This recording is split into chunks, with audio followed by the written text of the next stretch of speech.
ಕಾಂಗ್ರೆಸ್ ಪಕ್ಷದ ಅಭ್ಯರ್ಥಿ ರತ್ನಾ ತಳವಾರ ಪರ ಮತಯಾಚಿಸಿದ ಶಾಸಕ ಡಾಕ್ಟರ್ ವಿಜಯಾನಂದ ಎಸ್ ಕಾಶಪ್ಪನವರ್. ಇಳಕಲ್ ನಗರದ 19ನೇ ಡಿವಿಜನ್ಗೆ ಉಪಚುನಾವಣೆ ದಿನಾಂಕ 23ರಂದು ನಡೆಯಲಿದ್ದು, ಕಾಂಗ್ರೆಸ್ ಪಕ್ಷದ ಅಭ್ಯರ್ಥಿ ರತ್ನಾ ತಳವಾರ್ ಪರವಾಗಿ ಮತಯಾಚಿಸಿ ಮಾತನಾಡಿದ ಕರ್ನಾಟಕ ವೀರಶೈವ ಲಿಂಗಾಯತ ಅಭಿವೃದ್ಧಿ ನಿಗಮದ ಅಧ್ಯಕ್ಷರು, ಜನಪ್ರಿಯ ಶಾಸಕರಾದ ಡಾಕ್ಟರ್ ವಿಜಯಾನಂದ ಎಸ್ ಕಾಶಪ್ಪನವರ್, ಇಳಕಲ್ ನಗರವನ್ನು ಮಾದರಿ ನಗರವನ್ನಾಗಿಸುವುದೇ ನನ್ನ ಗುರಿ. 23ರಂದು 19 ಡಿವಿಜನ್ಗೆ ನಡೆಯುವ ಉಪಚುನಾವಣೆ ನಡೆಯಲಿದ್ದು, ಕಾಂಗ್ರೆಸ್ ಅಭ್ಯರ್ಥಿಯನ್ನು ಗೆಲ್ಲಿಸಿ ವಾರ್ಡಿನ ಅಭಿವೃದ್ಧಿಗೆ ಮತದಾರರು ಆಶೀರ್ವಾದ ಮಾಡಿ. ಅಷ್ಟೇ ಅಲ್ಲದೆ ರತ್ನಾ ತಳವಾರ ಅವರು ಅಭ್ಯರ್ಥಿಯಾಗಿದ್ದರು, ಆದರೆ ಮತವನ್ನು ಬಡವರ ಬಂಧು ಶಾಂತಕುಮಾರ ಸುರಪುರ ಅವರು ಚುನಾವಣೆಗೆ ಸ್ಪರ್ಧಿಸಿದ್ದಾರೆ ಎಂದು ಭಾವಿಸಿ ಅವರನ್ನು ವಿಜಯಶಾಲಿಯಾಗಿ ಮಾಡಿ ಎಂದು ನುಡಿದರು. ಇದೇ ಸಂದರ್ಭದಲ್ಲಿ ವೆಂಕಟೇಶ ಸಾಕ, ನಗರಸಭೆ ಅಧ್ಯಕ್ಷೆ ಸುಧಾರಣಿ ಸಂಗಮ, ಮಲ್ಲಿಕಾರ್ಜುನ ಅಗ್ನಿ, ರಜಾಕ್ ತಟಗಾರ, ಶರಣಪ್ಪ ಆಮದಿಹಾಳ, ಅಹಮದ ಸಾಬ್ ಬಾಗವಾನ್, ನಗರಸಭೆ ಸದಸ್ಯರಾದ ಶರಣಮ್ಮ ತಿಮ್ಮಾಪುರ, ಸುರೇಶ್ ಜಂಗ್ಲಿ, ಮೌಲೆ ಬಂಡಿವಡ್ಡರ್, ವಿಠ್ಠಲ್ ಜಕ್ಕ ಮತ್ತಿತರರು ಉಪಸ್ಥಿತರಿದ್ದರು. ಪಾಲಕರಿಗೆ ನಾವು ಆರಿಸಿ ತಗೊಂಡ್ಬರ್ತೀವ್ರಿ, ಗ್ಯಾರಂಟಿ. ನನ್ನ ಹಿರಿಯರಿಗೆ ನನಗೆ ನಮಸ್ಕಾರ. ನಾವು ಆಮೇಲೆ ನಾವು ತಗಡೆಲ್ಲ ಸುರಾಕಲ್ಲ ಕಾಸಪ್ಪನವರು ಮಾಡಿಕೊಟ್ಟಿದ್ದಾರೆ. ಏನಾರ ಮಾಡಿ ನಮ್ಗೆ ಹೆಲ್ಪ್ ಮಾಡಬೇಕು. ನಮಸ್ಕಾರ ರೀ, ನಾ ರತ್ನಾ ತಿಪ್ಪಣ್ಣ ಬಂಡಿಯೋಡ್ರು ಮಾತಾಡೋದು. ನಮ್ಮ ಸಮಾಜಕ್ಕೆ ಏನು ಅಭಿವೃದ್ಧಿನ ಇಲ್ಲ ರೀ. ನಮ್ದು ಗುಡಿ ಕಟ್ಟಬೇಕು ಅಂತ ಏನು ಪ್ರಯತ್ನ ಮಾಡಿದ್ರು ಏನೂ ಆಗ್ತಾ ಇಲ್ಲ. ನಮ್ಮ ಗುಡಿದು ಸ್ವಲ್ಪ ಅಭಿವೃದ್ಧಿ ಕಾರ್ಯಕ್ರಮ ಮಾಡ್ಕೊಬೇಕ್ರಿ. ನಮ್ದು ದುರ್ಗಮ್ಮ ಗುಡಿ ರೀ ಸರ. ಹಲೋ, ನಮಸ್ಕಾರ ರೀ. ನಾವು ಹುಬ್ಳಪ್ಪನ ಸೊಸಿ ರೀ. ನಮ್ದು ತಗಡಿ ಐತ್ರಿ, ಎಲ್ಲ ಸೋಡ್ತೈತ್ರಿ, ನಿಂದ್ರಾಕ ಜಾಗ ಇಲ್ರಿ. ಒಟ್ಟು ಮಾಡಿಕೊಟ್ಟಿದ್ದಾರೆ.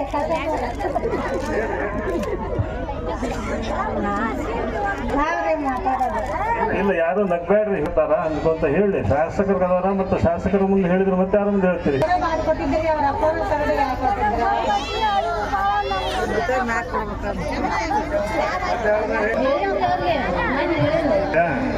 ಈಗ ತಂಡಿ ಭಾಳ ಆಗಾಕತೈತೆ, ಜಲ್ದಿ ಹೇಳ್ರಿ ಏನೇನೈತನ್ನ. ಸಾಹೇಬ್ರು ಕೂತಾರ. ಗಂಧ ಹನ್ನೊಂದು ಸಾಗರ್ಲಿಂದ ಬರೋದು ನಮ್ಮ ಮಾವುಸಾನಿ ಕಟ್ಟಿ ತಾಲೆ ಬರ್ತ್ರಿ. ಅದು ಕಟ್ಟಿಸ್ಕೊಡ್ಬೇಕ್ರಿ. ಗಿಡ ಅವು ನಾಟ್ಯಾವ್ರಿ, ಅವು ಕಟ್ ಮಾಡ್ಬೇಕ್ರಿ. ಕಟ್ ಮಾಡಿ ಚಂದಂಗ ಅದು ಕಟ್ಟಿಸ್ಕೊಡ್ಬೇಕ್ರಿ. ಇದ ಕೇಳ್ಕೊಳೋದ್ರಿ ನಮ್ಗ.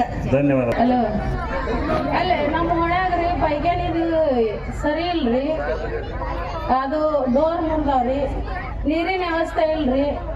ಅವರು ನಳದ್ದು ರಿಪೇರಿ ಬಂದಾಗಿ ಕಿತ್ಕೊಂಡೋಗೈತ್ರಿ. ಅದ್ರದ್ದು ಒಂದು ಸ್ವಲ್ಪ ಸರಿಗೆ ಮಾಡ್ಬೇಕಂತಂದು ಕೇಳ್ಕೊಳಕತ್ತೀನಿ. ಆಮೇಲೆ ಮಾಡ್ಯಾರಂತ ನೋಡ್ರಿ, ನಮ್ಮ ವಿಠಲ್ ಜಕ್ಕ ಅವರು ಸದಸ್ಯರು ಹೇಳಕತ್ತಾರ. ಇಬ್ರು ಮಾಡ್ಯಾರ್ರಿ, ಕಿತ್ತಿ ಹೋಗಕತ್ತಾವ್ರಿ. ಅವು ಡೋರಿಂದ ಪ್ರಾಬ್ಲಮ್ ಆಗ್ಬಿಟ್ಟೈತ್ರಿ. ಅದಾರ ಸದಸ್ಯರು ಇಲ್ಲೇ ಅದಾರ, ಮಾಡ್ತೀನಿ ಅಂದಾಗತ್ತಾರ. ದಣಿಯರಾದ ಶಾಂತಕುಮಾರ್ ಸುರಪುರಣ್ಣವ್ರಿಗೆ, ವಿಜಯಾನಂದ ಕಾಶಪ್ಪನವರಿಗೆ, ನಮ್ಮಲ್ಲಿ ಏನು ತಗಡಿನ ಮನೆ ಮಾಡಿಕೊಟ್ರಿ, ಎಲ್ಲ ತಗಡುಗಳು ಸೋರಾಕತ್ತವ್ರಿ. ಒಂದು ಮನೆಯು ಮಂಗ್ಯ ರೆಡಿ ಅದ ರೆಡಿ. ಈಗ 25 ವರ್ಷ ಮಂತ್ರಿ ಪ್ರತಿಯೊಬ್ಬರದು ಒಂದು ಏನೈತೆ ಅಂದ್ರೆ ನಿಮ್ಮ ಫೀಡ್ನ್ಯಾಗ ಅದನ್ನ ಏನಾರ ಮಾಡಿ ತಗಡು ತೆಗಿಸಿ ಸ್ಲ್ಯಾಬ್ ಹಾಕಿಸ್ಕೊಡ್ಬೇಕು ಅನ್ನೋದು ಪ್ರತಿ ಒಂದು ಮನೆಯವರ ಅಭಿಪ್ರಾಯ ಐತ್ರಿ. ಇನ್ನೂ ಒಂದು ಗಾರ್ಡನ್ ಇಂದ್ರಿ. ಗಾರ್ಡನ್ ಒಂದು ಸ್ವಲ್ಪ ಈಗ ನಿಮ್ಮ ಕಾಲದಾಗ ಅಭಿವೃದ್ಧಿ ಆಗೈತೆ. ಇನ್ನೊಂದಿಷ್ಟು ಹೆಚ್ಚಿನ ಆದ್ಯತೆ ಕೊಟ್ಟು ನಮ್ಮ ಮೋಡಿ ಗಾರ್ಡನ್ ಅಭಿವೃದ್ಧಿ ಮಾಡಿಕೊಡ್ರಿ. ನಾವು ಯಾವತ್ತಿದ್ರು ನಮ್ಮ ದಣಿಯರಿಂದ ಇರ್ತೀವಿ. ಅವ್ರ ಕಾಲಿನ ತೋರಿಸಿದ್ರೆ ನಾವು ತಲೆ ಮ್ಯಾಗ ತಗೊಂಡು ಮಾಡಿ ಕೊಡ್ತೀವಿ ಅನ್ನೋ ಭರವಸೆಯನ್ನು ನಾನು ಕೊಡ್ತೀನಿ ರೀ. ಇವ್ರಿಗೆ ಹೆಚ್ಚಿನ ಹೇಳೋದು.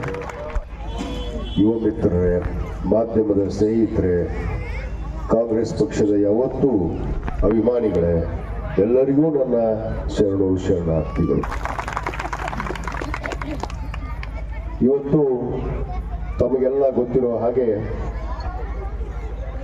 ಇವತ್ತು ಆಕಸ್ಮಿಕವಾಗಿ ಬಂದಂತ ಈ ಒಂದು ಚುನಾವಣೆ ಬಹುತೇಕ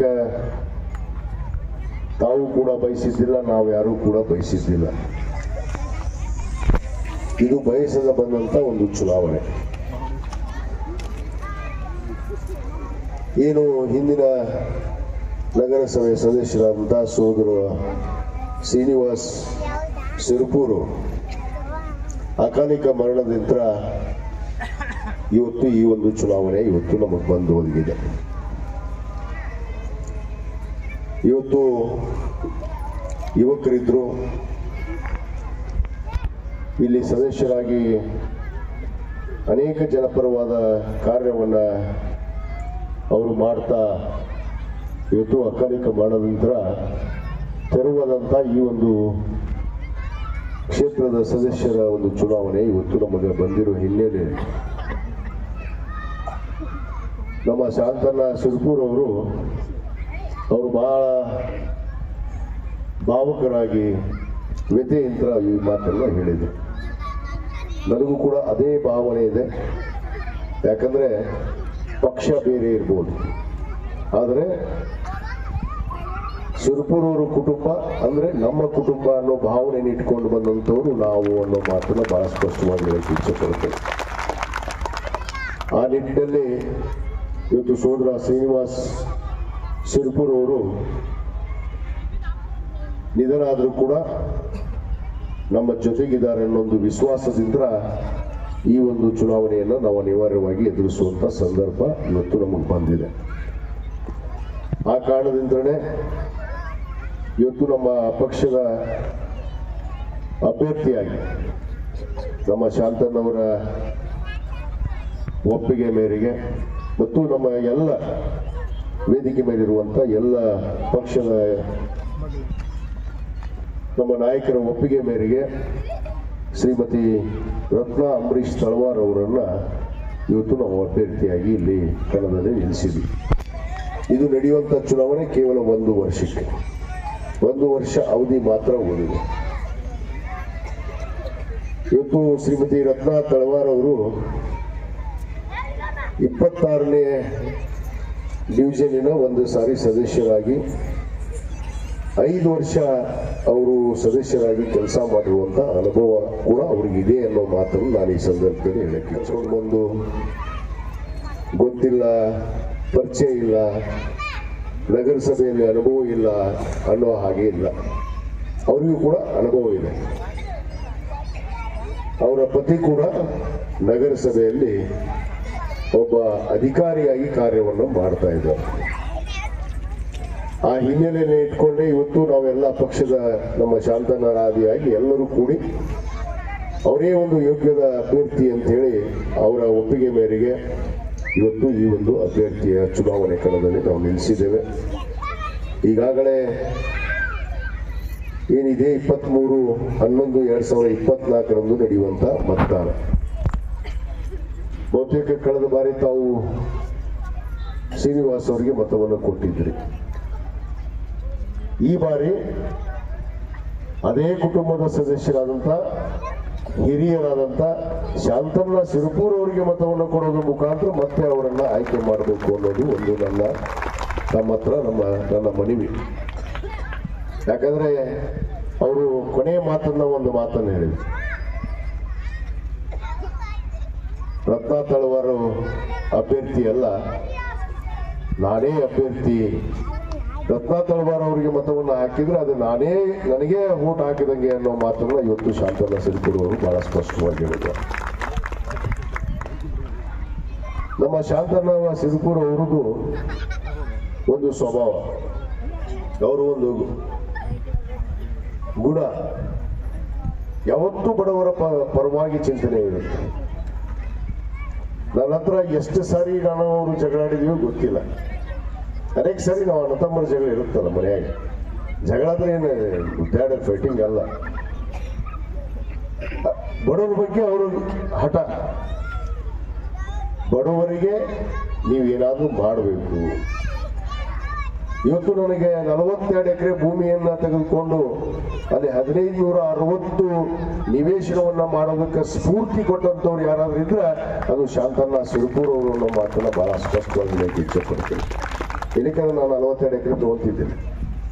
ಯಾಕಂದ್ರೆ ಬಡವರಿಗೆ ಏನಾದ್ರು ಮಾಡಬೇಕು ಅನ್ನೋ ಒಂದು ಚಿಂತನೆಯನ್ನ ಹುಳವನ್ನ ನನ್ನ ಮನಸ್ಸಲ್ಲಿ ಬಿಟ್ಟವರು ಶಾಂತಣ್ಣ ಸಿರ್ಪೂರ್ ಅವರು ಅನ್ನೋ ಮಾತನ್ನು ನಾನು ಹೇಳಕ್ಕೆ ಇಚ್ಛೆ ಪಡ್ತೀನಿ. ಯಾಕಂದ್ರೆ ಇಳಕಲ್ ನಗರ ನೇಕಾರ ಬಂಧುಗಳು, ಕೂಲಿ ಕಾರ್ಮಿಕರು, ದಿನನಿತ್ಯ ದುಡಿದು ಅವತ್ತಿನ ಜೀವನ ಅವತ್ತೇ ನಡೆಸುವಂತ ಬಡವರು ಬಹಳಷ್ಟು ಜನ ಇದ್ದಾರೆ. ಇವತ್ತಿಗೂ ಕೂಡ ಇದ್ದಾರೆ. ಅದಕ್ಕೆ ಅವರು ಎಂತ ಉದಾರ ಮನಸ್ಸು, ದೊಡ್ಡ ಮನಸ್ಸು ಅಂತಂದ್ರೆ ಯಾವುದೋ ಒಂದು ಅನುದಾನ ಸರ್ಕಾರದಿಂದ ಬರಲಿ, ಅದನ್ನ ನೇರವಾಗಿ ಬಡವರಿಗೆ 1 ರೂಪಾಯಿ ಕೂಡ ಅದಕ್ಕೆ ಲಂಚ ಹೋಗದೆ ಬಡವರಿಗೆ ಮುಟ್ಟುವಂತ ಕಾರ್ಯವನ್ನ ಮಾಡ್ತಿರುವಂತದ್ದು ಅದು ನಮ್ಮ ಶಾಂತಣ್ಣ ಸಿರುಪುರ್ ಅವರು ಅನ್ನೋ ಮಾತನ್ನ ಬಹಳ ಸ್ಪಷ್ಟವಾಗಿ ಹೇಳಕ್ಕೆ ಇಚ್ಛೆ ಪಡ್ತೇನೆ. ಯಾವುದೂ ಸೋರಿಕೆ ಆಗ್ಬಾರ್ದು ಅವರಿಗೆ. ನಾನು ನೋಡಿದ್ದೀನಿ ಅವರ ಸ್ವಭಾವವನ್ನು. ಇವತ್ತು ಅನೇಕ ವಿಚಾರಗಳನ್ನ ಇವತ್ತು ನಿಮ್ಮ ಜೊತೆಗೆ ಹಂಚ್ಕೊಂಡಿದ್ದಾರೆ. ಇವತ್ತು ಇಲ್ಲಿ ಆಸ್ಪತ್ರೆ ಮಾಡ್ಬೇಕಂದ್ವಿ, ಅವರೇ ಸ್ಫೂರ್ತಿ.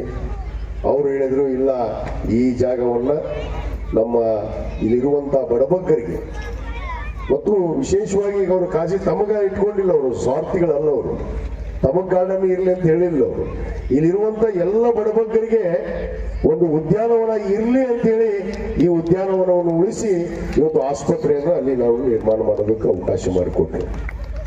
ಸುಮಾರು 7,60,00,000 ರೂಪಾಯಿ ಆಸ್ಪತ್ರೆ, 30 ಹಾಸಿಗೆ ಆಸ್ಪತ್ರೆ, ಹೆರಿಗೆ ಮತ್ತು ಮಕ್ಕಳ ಆಸ್ಪತ್ರೆ. ಅದು ಬಹುತೇಕ ನಮ್ಮ ತಾಯಂದ್ರು ಬಹಳಷ್ಟು ಜನ ಈ ಭಾಗದ ಜನರು ನೆನೆಸ್ತಾ ಇದ್ದಾರೆ. ಇವತ್ತು ಯಾರನ್ನು ನೆನೆಸ್ಬೇಕು ಅಂದ್ರೆ ನೀವೆಲ್ಲರೂ ಶಾಂತಣ್ಣ ಸಿರುಪುರ್ ಅವರನ್ನ ಮಾತ್ರ ನೆನೆಸ್ಬೇಕು ಅನ್ನೋ ಮಾತನ್ನು ನಾನು ಬಹಳ ಸ್ಪಷ್ಟವಾಗಿ ಹೇಳಕ್ಕೆ ಇಚ್ಛೆ ಪಡ್ತೀನಿ. ನಾನು ಸರ್ಕಾರದ ಒಬ್ಬ ಸೇವಕನಾಗಿ, ಪ್ರತಿನಿಧಿಯಾಗಿ ನನ್ನ ಕರ್ತವ್ಯವನ್ನು ಮಾಡಿದ್ದೀನಿ. ಇವತ್ತು ಅನುದಾನ ತರಬೇಕಾಗಿತ್ತು, ಅದು ಹುಡುಗನ ನಗರಕ್ಕಿತ್ತದು 30 ಹಾಸಿಗೆ ಆಸ್ಪತ್ರೆ. ಶಾಂತಣ್ಣ ಅವ್ರಿಗೆ ಕೇಳಿದೆ, ಇಲ್ಲ ಶಾಂತಣ್ಣ, ಒಂದು 30 ಹಾಸಿಗೆ ಮಕ್ಕಳದು ಮತ್ತು ಹೆರಿಗೆ ಆಸ್ಪತ್ರೆ ಬಂದೈತಿ, ಎಲ್ಲಿ ಮಾಡೋಣ ಅಂತಂದೆ. ನಿಮ್ಮ ಜಾಗ ಇಲ್ಲೇ ಇತ್ತಲ್ಲ, ಹಳೆ ಆಸ್ಪತ್ರೆ ಇತ್ತು, ಬಹಳ ಜನ ಹೇಳ್ಯಾರ ನನಗೆ ಹಳೆ ಆಸ್ಪತ್ರೆ ಮಾಡ್ರಿ ಅಂತೇಳಿ. ಎಲ್ಲಿ ಮಾಡೋಣ ಅಂತಂದ್ರು. ಬಂದು ಈ ಜಾಗ ನೋಡಿದೆ. ನಾನು ನಿಮಗೆ ಇದಕ್ಕಿಂತ ಬಹಳ ಚಲೋ ಜಾಗ ಕೊಡ್ತೀನಿ, ಈ ಜಾಗ ಕೈ ಬಿಟ್ಟು ಕೊಡ್ರಿ ಅಂದ್ರು. ಅವಾಗ ಅಲ್ಲಿ ನಗರಸಭೆದು ಇನ್ನೊಂದು ಜಾಗ ಎಲ್ಲಿದ್ದಾಗ ಹೋಗಿ ಆ ಜಾಗ ನೋಡಿದ ತಕ್ಷಣ ಅದನ್ನು ಒಪ್ಪಿಕೊಂಡು 30 ಹಾಸಿಗೆ ಆಸ್ಪತ್ರೆಯನ್ನು 7,60,00,000 ರೂಪಾಯಿ ವೆಚ್ಚದಲ್ಲಿ ಆ ಆಸ್ಪತ್ರೆಯನ್ನು ಇವತ್ತು ನಿರ್ಮಾಣ ಮಾಡಿದ್ವಿ. ಅದರ ಉದ್ಘಾಟನೆಯನ್ನು ಕೂಡ ನಾವು ಶಾಂತನವರು ಕೂಡ ಆ ಉದ್ಘಾಟನೆಯನ್ನು ಕೂಡ ಮಾಡಿದ್ವಿ. ಯಾಕೆ ಅವರ ಚಿಂತನೆ ಬಡವರ ಬಗ್ಗೆ, ಬಡವರ ಆರೋಗ್ಯದ ಬಗ್ಗೆ ಇರಲಿ, ಅವರ ವಸತಿ ಬಗ್ಗೆ ಆಗಲಿ, ಅವರ ಕುಟುಂಬದ ಬಗ್ಗೆ. ಇದೀಗ ಒಬ್ಬ ತಾಯಿ ಹೇಳಿದ್ಲು, ವಿಧಿವೆ ಪಾಪ ಅವ್ರ ಮನೆಯಲ್ಲಿ ತನ್ನ ಯಜಮಾನನ ಕಳ್ಕೊಂಡು ದುಃಖದಲ್ಲಿರುವಂತಹ ಸಂದರ್ಭದಲ್ಲಿ ಆ ತಾಯಿಗೆ ಒಂದು ಮನೆಯನ್ನ ಕಟ್ಟಿಕೊಡುವಂತ ಕೆಲಸ ಇವತ್ತು ಯಾರಾದ್ರೂ ಮಾಡಿದ್ರೆ ಈ ಇಳಕಲ್ ನಗರದಲ್ಲಿ ಅದು ಶಾಂತಣ್ಣ ಸಿರುಪುರ್ ಅವರು ಒಬ್ಬರೇ ಅನ್ನೋ ಮಾತನ್ನ ಬಹಳ ಹೆಮ್ಮೆ ಅಂತ ಹೇಳಕ್ಕೆ ಇಚ್ಛೆ ಪಡ್ತೇನೆ. ನಾನು ಕೂಡ ಮೊನ್ನೆ ಪ್ರಚಾರಕ್ಕೆ ಹೋದಾಗ ನಾನು ನೋಡಿದೆ, ಅಲ್ಲಿ ಬಸವಣ್ಣನವರ ಆದಿಯಾಗಿ ನಮ್ಮ ಇಳಕಲ್ ಮಠದ ಚಿತ್ರಗಿ ವಿಜಯ ಮಹಾಂತೇಶ್ ಅಪ್ಪರವರ ಫೋಟೋ, ನಮ್ಮ ಸಿದ್ಧಗಂಗಾ ಮಠದ ಪೂಜ್ಯರ ಫೋಟೋ ಆ ಮನೆ ಮೇಲೆ ನೋಡಿದೆ. ನಾನು ಶಾಂತಣ್ಣವರು ಹಾಕ್ಸಿದ್ದಾರೆ ಆ ಫೋಟೋ, ಎಲ್ಲರಿಗೂ ಮನೆ ಮೇಲೆ ಗುರುವಿನ ಆಶೀರ್ವಾದ ಇರಲಿ ಅಂತ ಹೇಳಿ ಅವರು ಆಶೀರ್ವಾದ ಹಾಕ್ಸಿದ್ದಾರೆ. ಆ ಮನೆಗಳನ್ನ ಎಲ್ಲವನ್ನ ಪಾಪ ಬಡವರಿಗೆ ತಮ್ಮ ಸ್ವಂತ ದುಡ್ಡಿನಲ್ಲಿ ಇವತ್ತು ಆ ಮನೆಯನ್ನ ಕಟ್ಟಿಕೊಟ್ಟಿದ್ದಾರೆ. ಅಂದ್ರೆ ಇವತ್ತು ನಾವೆಲ್ಲ ಎಷ್ಟು ಹೆಮ್ಮೆ ಪಡಬೇಕು ಅವ್ರ ಬಗ್ಗೆ, ಅಂದ್ರೆ ಹೊಗಳುವಂಥದ್ದಲ್ಲ, ಅವ್ರ ಬಗ್ಗೆ ನಾವು ಹೆಮ್ಮೆಯನ್ನು ಪಡಬೇಕು.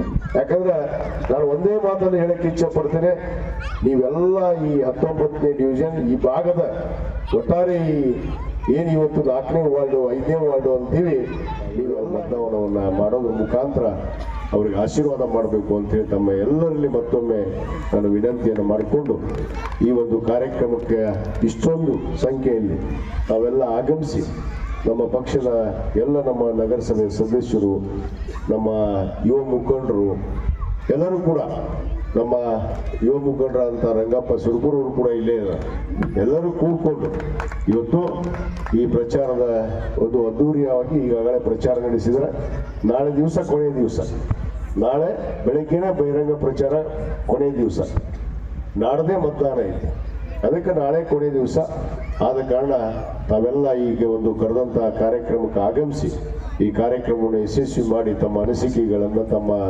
ನೋವುಗಳನ್ನು ನಮ್ಮೊಡನೆ ಹಂಚಿಕೊಂಡಿದ್ದೀರಿ. ತಾಯಂದಿರಿಗೆ ನಾನು ಮತ್ತೊಮ್ಮೆ ಭರವಸೆ ಕೊಡ್ತೀನಿ, ನಿಮ್ಮ ಅನಿಸಿಕೆಗಳು ಏನೇನಿದಾವ ಅವೆಲ್ಲವನ್ನ ಖಂಡಿತವಾಗಿ ಈಡೇರಿಸುವಂತ ಕೆಲಸ ನಾವು ಮಾಡ್ತೀವಿ ಅನ್ನೋ ಮಾತನ್ನ ಹೇಳಿ ತಮಗೆ ಮತ್ತೊಮ್ಮೆ ಎಲ್ಲರಿಗೂ ಧನ್ಯವಾದ ಅರ್ಪಿಸಿ ನನ್ನ ಎರಡು ಮಾತನ್ನು ಮುಗಿಸ್ತೇನೆ. ಜೈ ಹಿಂದ್, ಜೈ ಕರ್ನಾಟಕ, ಜೈ ಕಾಂಗ್ರೆಸ್.